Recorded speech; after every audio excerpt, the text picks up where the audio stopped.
Hi hello అందరికీ. మేమైతే ice cream పార్లర్కి వెళ్ళామండి. ఎందుకంటే సడన్గా గుర్తొచ్చింది నాకు ఒక డైలాగు సినిమాలోది.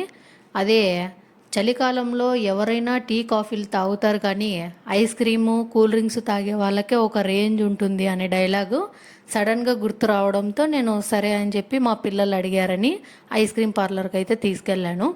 ఇంకా అక్కడికి వెళ్ళడంతోనే మా వాళ్ళు మెనూ కార్డు తీసుకొని తర్వాత దాంట్లో వాళ్ళకు నచ్చినవన్నీ ఆర్డర్ చేసుకున్నారు. ఇద్దరు ఐస్ క్రీమ్ చెప్పారు, నేను మిల్క్ షేక్ చెప్పుకున్నాను.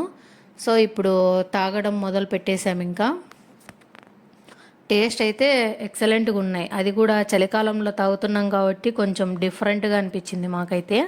సో మా పిల్లలు మాత్రం బాగా ఎంజాయ్ చేశారండి ఐస్ క్రీమ్ తింటూ మిల్క్ షేక్ తాగుతూ.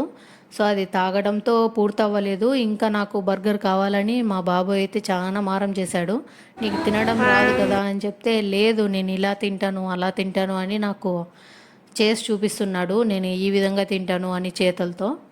సో సరే ఇంకా తింటానులే అని చెప్పేసి ఆర్డర్ పెట్టి ఇంటికి తీసుకొని వచ్చాను పార్సల్. అక్కడైతే తినడం నిదానం అవుతుందని చెప్పి సరే ఇంకా తింటాడని చెప్పి ఇంటి దగ్గర పెట్టిస్తే, కానీ ఒక్క పీస్ అంటే ఒక్క పీస్ కూడా తినలేదండి.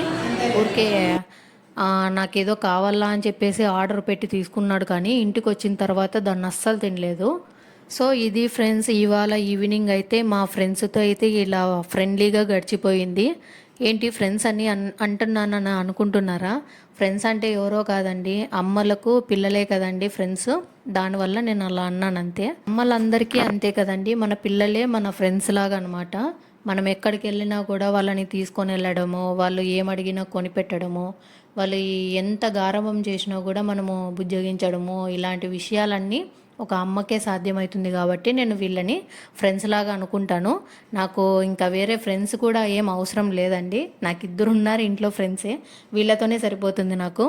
నేను ఏం చేయాలన్నా, నేను ఎక్కడికి వెళ్ళాలన్నా వీళ్ళే నాకు డిసైడ్ చేసి చెప్తారు. సో ఇది నిజమా కాదా? అమ్మలందరికీ పిల్లలందరూ ఫ్రెండ్స్తో సమానం కదా? కరెక్ట్ అయితే కామెంట్ చేయండి. ఈ వీడియో కనుక మీకు నచ్చినట్లయితే లైక్ చేయండి. Thanks for watching.